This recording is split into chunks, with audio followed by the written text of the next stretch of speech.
Parafrasejant el columnista Jesús Puig, aquesta gent que ens malgoverna té un morro de Maria Santíssima quan està venent la consulta que va començar ahir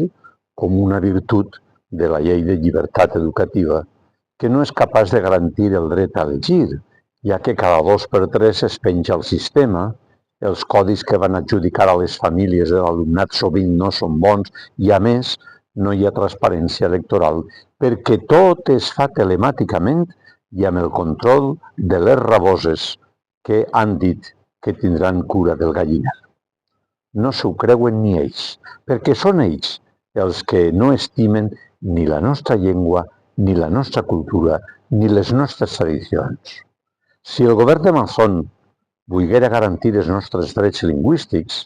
hauria d'haver començat per exigir el requisit lingüístic a tota la funció pública i, clar, d'aquesta manera nosaltres ens podríem expressar en valencià davant del notari o davant del registre, podríem fer una demanda davant dels jutjats o una denúncia davant la Guàrdia Civil o de la Policia Nacional en la nostra pròpia llengua.